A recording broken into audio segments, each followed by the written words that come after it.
नमस्कार दोस्तों, मैं रजनीकांत सोनी आरके सोनी क्लासेस पर आपका हार्दिक स्वागत करता हूं।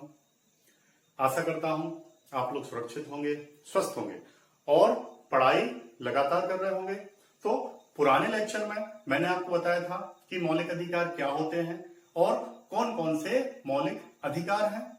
तो इतना हमने समझ लिया था और मैंने आपको बताया था कि जो हमारा नेक्स्ट लेक्चर होने वाला है वो फर्स्ट मौलिक अधिकार अर्थात समता का अधिकार या फिर हम कहें समानता का अधिकार, जिसके बारे में हम आज डिटेल से पढ़ने वाले हैं। तो अभी तक जिन विद्यार्थियों ने इस चैनल को सब्सक्राइब नहीं किया है वो सब्सक्राइब करें, उसके अलावा लाइक करें और शेयर करें। और इससे पुराने वाले लेक्चर प्ले लिस्ट में दिए हुए हैं, तो वहां से आप लेक्चर फर्स्ट से अभी तक के पूरे लेक्चर देख सकते हैं, जिसमें आपका कोई भी वीडियो ना छूटे। तो स्टार्ट करते हैं आगे। समता का अधिकार या फिर हम बात करें समानता का अधिकार। तो समानता का अधिकार या समता का अधिकार सबसे पहले तो किस आर्टिकल से कहां तक है? तो अनुच्छेद 14 से 18। मैंने आपको कल मौलिक अधिकारों की परिभाषा बताई हुई थी कि मौलिक अधिकार किसे कहते हैं? वे अधिकार जो व्यक्ति को जन्म से ही प्राप्त हो जाते हैं, जिनका उद्देश्य व्यक्ति का चहुमुखी विकास होता है। क्या कहलाते हैं? मौलिक अधिकार कहलाते हैं। किस देश के संविधान से लिए हैं? यूएसए के संविधान से लिए हैं। भाग 3 में इनका वर्णन है। ये सभी जानकारी कल हम पढ़ चुके थे। आज हमें फर्स्ट मौलिक अधिकार की डिटेल पढ़नी है।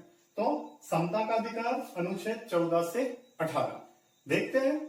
सबसे पहले अगर हम बात करें तो अनुच्छेद 14 की क्या लिखा है? विधि के समक्ष समता एवं विधियों का समान संरक्षण। फिर से सुने, विधि के समक्ष समता एवं विधियों का समान संरक्षण। तो यहां पर दो अवधारणाएं दी हुई हैं। जो पहली अवधारणा है वो है विधि के समक्ष समता और दूसरी कौन सी है? विधियों का समान संरक्षण। तो जो पहली अवधारणा है विधि के समक्ष समता, ये हमने किस देश से ली है? ब्रिटेन से ली है। ये विधि के समक्ष समता ब्रिटेन से ली है। इसका मतलब ये होता है कि विधि के समक्ष किसी भी व्यक्ति के साथ भेदभाव नहीं किया जाएगा।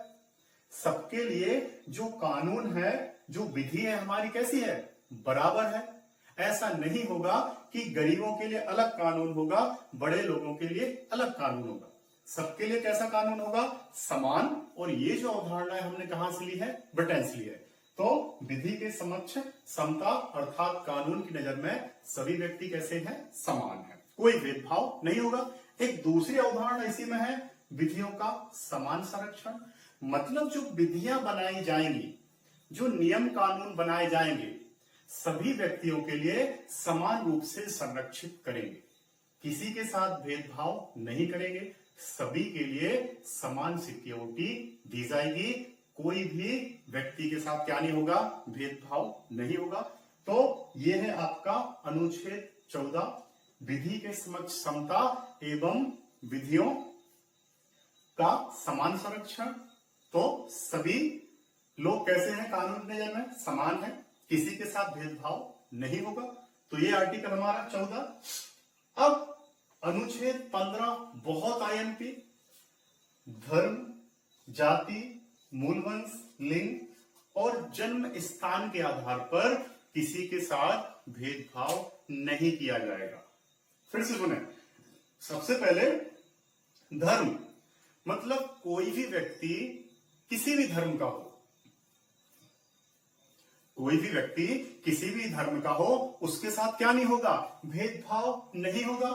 चाहे वो हिंदू हो, चाहे मुस्लिम हो, चाहे सिख हो, चाहे ईसाई हो, क्या नहीं होगा? भेदभाव नहीं होगा। दूसरा है जाति।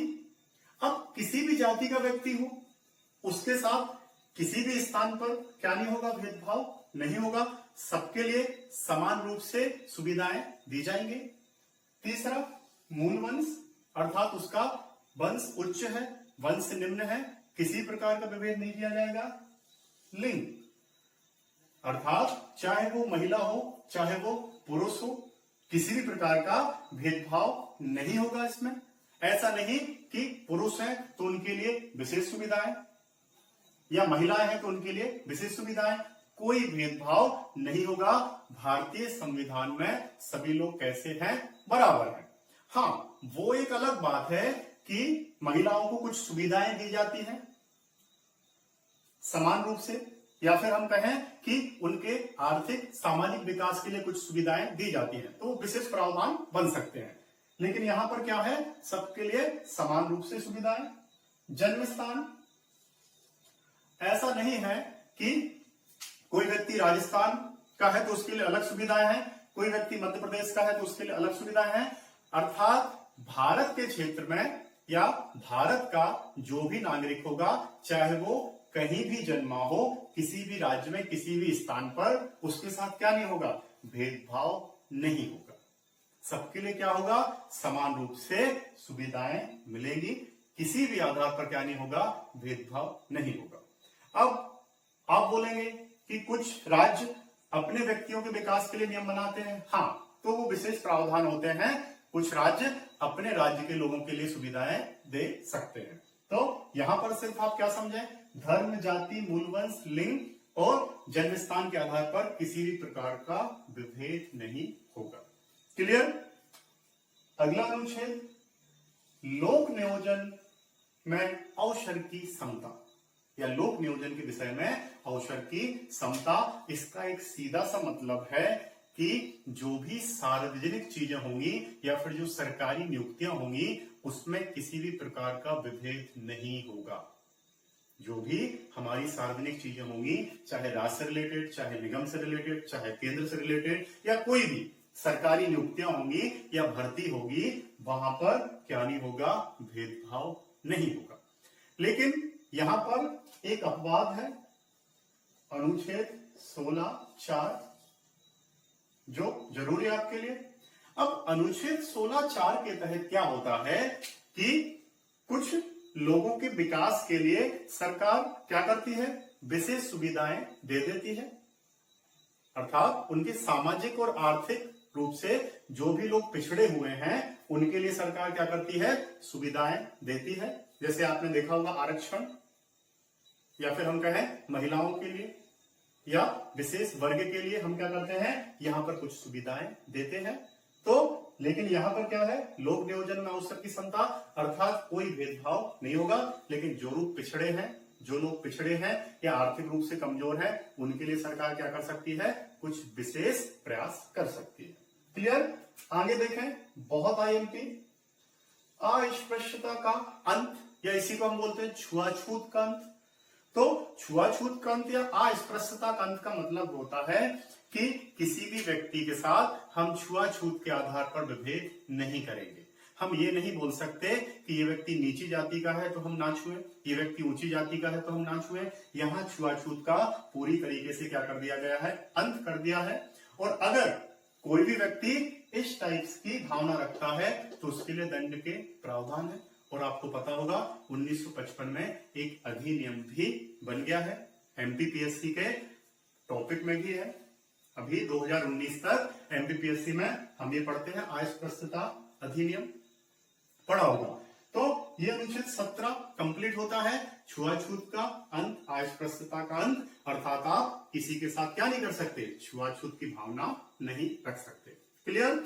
लास्ट, उपाधियों का अंत। अब देखिए, जो अनुच्छेद 18 है, उपाधियों का अंत, तो मैं आपको एक बात बता दूं कि स्वतंत्रता के पहले बहुत सी उपाधियां दी जाती थी। आपने सुना होगा राजा, महाराजा, है ना, सर, या फिर राय बहादुर, इस टाइप की आपने बड़ी बड़ी उपाधियां सुनी होंगी। तो जैसे ही भारत का संविधान बना, मौलिक अधिकार बने, वहां पर क्या हुआ, उपाधियों का अंत कर दिया गया।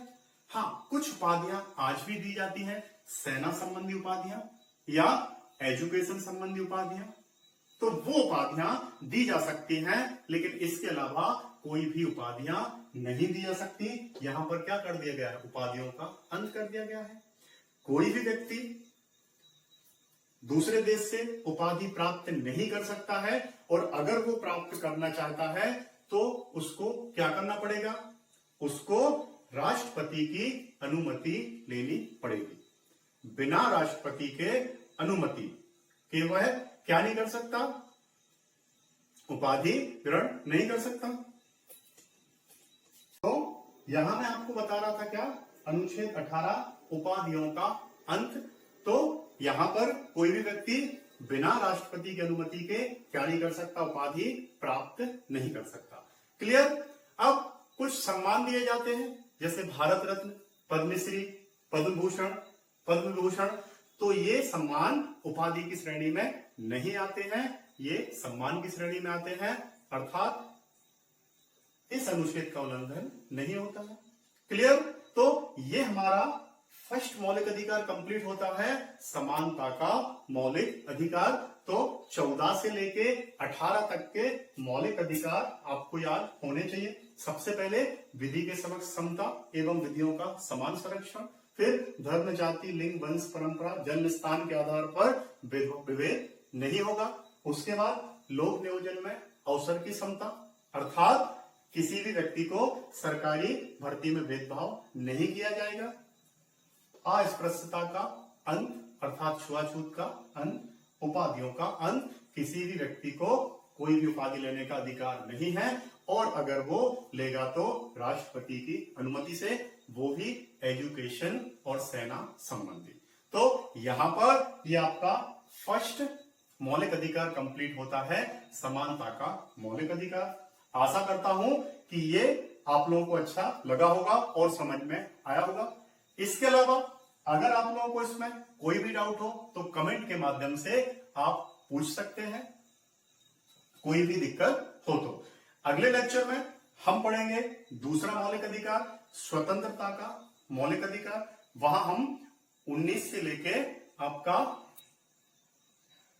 22 तक के मौलिक अधिकार पढ़ेंगे कि कौन कौन सी स्वतंत्रताएं आपको प्रदान की गई हैं। तो जब तक के लिए धन्यवाद। जय हिंद, जय भारत। स्वस्थ रहें, सुरक्षित रहें। धन्यवाद।